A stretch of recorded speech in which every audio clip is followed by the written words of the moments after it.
Hello, സ്കൂട്ടറോ ബൈക്കോ നിങ്ങളുടെ two wheeler ഏതു തന്നെ ആയിക്കോട്ടെ, അതിൻ്റെ ഹോൺ കേടായാൽ ആരുടെയും സഹായമില്ലാതെ നിങ്ങൾക്ക് തന്നെ, അതും ഒട്ടും കാശ് ചിലവില്ലാതെ നിങ്ങളുടെ വീട്ടിൽ വെച്ച് എങ്ങനെ ശരിയാക്കാമെന്നുള്ള വീഡിയോയാണ് ടെക്നോ ടിപ്സോറിയിൽ ഇന്ന്.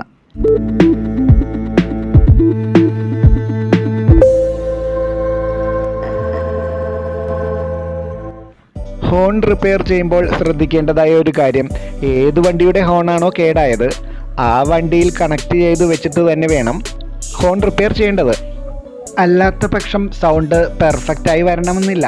മിക്കവാറും വണ്ടികളുടെ ഈ ഭാഗത്തായിട്ടായിരിക്കും ഹോൺ വരുന്നത്. സ്കൂട്ടറുകളാണെങ്കിൽ അതിൻ്റെ ഫ്രണ്ടിലെ പാനലിൻ്റെ ഉള്ളിലായിട്ടായിരിക്കും വരിക. എന്തു തന്നെയായാലും ഹോൺ റിപ്പയറിംഗ് പ്രൊസീജിയർ സെയിം തന്നെയാണ്. ഓരോ വണ്ടികളുടെയും ഹോൺ ഊരിയെടുക്കാനുള്ള സ്പാനർ സൈസിൽ വ്യത്യാസം വരുമെന്ന് മാത്രം. ചേസിസിൽ ഹോൺ ഉറപ്പിച്ചിരിക്കുന്ന ക്ലാമ്പ് ഉൾപ്പെടെയാണ് ഹോൺ ഊരിയെടുക്കേണ്ടത്. അല്ലാതെ ഹോണിൻ്റെ ബാക്കിൽ വരുന്ന ഈ നട്ട് ഊരിയെടുക്കാൻ ശ്രമിക്കരുത്. ഈ വണ്ടിയുടെ ഹോണിൻ്റെ ക്ലാമ്പ് ബോൾട്ട് അഴിക്കുവാനായി ഒരു 10 മില്ലിമീറ്റർ സ്പാനറാണ് ആവശ്യമുള്ളത്. കുറച്ച് മുൻപ് സൂചിപ്പിച്ചതുപോലെ വേറെ വണ്ടിയാകുമ്പോൾ അതിൻ്റെ ബോൾട്ട് സൈസിലും വ്യത്യാസം വരാവുന്നതാണ്. ഹോണിലേക്കുള്ള പവർ സപ്ലൈ ക്ലിപ്പുകളാണ് ഇത് രണ്ടും. ഇതാണ് ഹോണിൻ്റെ ട്യൂണർ സ്ക്രൂ. ഇത് അഡ്ജസ്റ്റ് ചെയ്താൽ ഹോണിൽ നിന്ന് വരുന്ന സൗണ്ടിൻ്റെ ഫ്രീക്വൻസി അഥവാ പിച്ച് മാറ്റാവുന്നതാണ്. ഈ ഹോൺ വർക്ക് ചെയ്യാത്തതിന് കാരണം അതിൻ്റെ ട്യൂണിംഗ് ഫ്രീക്വൻസി മാറിക്കിടക്കുന്നതുകൊണ്ടാണ്. അതുകൊണ്ടാണ് ഹോൺ സ്വിച്ചിൽ പ്രസ് ചെയ്യുമ്പോൾ ഈ ടിക് ടിക് സൗണ്ട്. ഒരു സ്ക്രൂ ഡ്രൈവർ ഉപയോഗിച്ച് ഈ ട്യൂണർ സ്ക്രൂ അഡ്ജസ്റ്റ് ചെയ്ത് കഴിഞ്ഞാൽ നമുക്ക് ഇതിൻ്റെ പിച്ച് മാറ്റാവുന്നതേ ഉള്ളൂ. നിങ്ങൾ ഒറ്റയ്ക്കാണ് ഹോൺ ട്യൂൺ ചെയ്യാൻ പോകുന്നതെങ്കിൽ അതിൻ്റെ ഇഗ്നിഷൻ കീ ഓഫ് പൊസിഷനിൽ വെച്ചതിന് ശേഷം ഹോണിൻ്റെ സ്വിച്ച് ഒരു ചരട് ഉപയോഗിച്ച് ഇതുപോലെ പ്രസ് ചെയ്ത് കെട്ടിവെക്കണം. നിങ്ങൾ ഹോൺ ട്യൂൺ ചെയ്യുന്ന സമയത്ത് ഹോൺ സ്വിച്ച് പ്രസ് ചെയ്ത് പിടിച്ചു തരാൻ ആരെങ്കിലും ഉണ്ടെങ്കിൽ ഇങ്ങനെ കെട്ടിവെക്കണമെന്നില്ല. ഒരു കൈ കൊണ്ട് ഹോൺ സ്വിച്ചിൽ പ്രസ് ചെയ്ത് പിടിച്ചുകൊണ്ട് ഒറ്റ കൈ വെച്ച് നമുക്ക് ഹോൺ ട്യൂൺ ചെയ്യാൻ സാധിക്കുന്നതല്ല. അതുകൊണ്ടാണ് ഹെൽപ്പ് ചെയ്യാൻ ആരുമില്ലെങ്കിൽ ഇതുപോലെ കെട്ടിവെക്കാൻ പറഞ്ഞത്. ഇനി നമ്മൾ ഇഗ്നിഷൻ കീ ഓണാക്കി കഴിഞ്ഞാൽ ഹോണിൻ്റെ സ്വിച്ച് കെട്ടിവെച്ചിരിക്കുന്നത് കൊണ്ട് അത് പ്രസ് ചെയ്ത് പിടിച്ചതിന് തുല്യമാകും.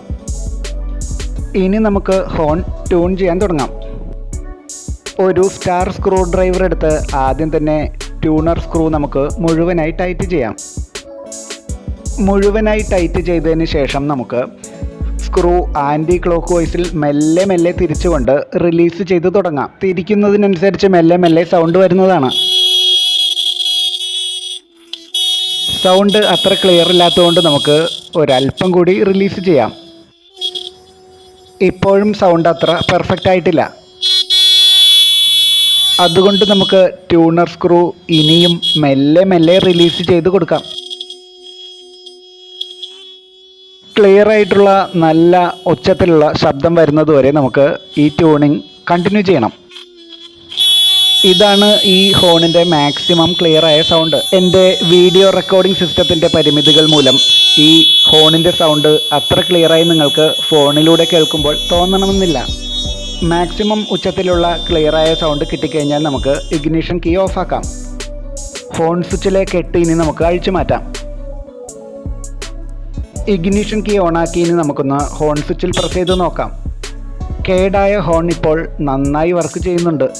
ഹോൺ തിരികെ വെച്ച് ബോൾട്ട് ടൈറ്റ് ചെയ്താൽ കാര്യങ്ങളെല്ലാം ഓക്കെ ആയി. അപ്പോൾ അടുത്ത വീഡിയോയിൽ വീണ്ടും കാണാം. Thank you.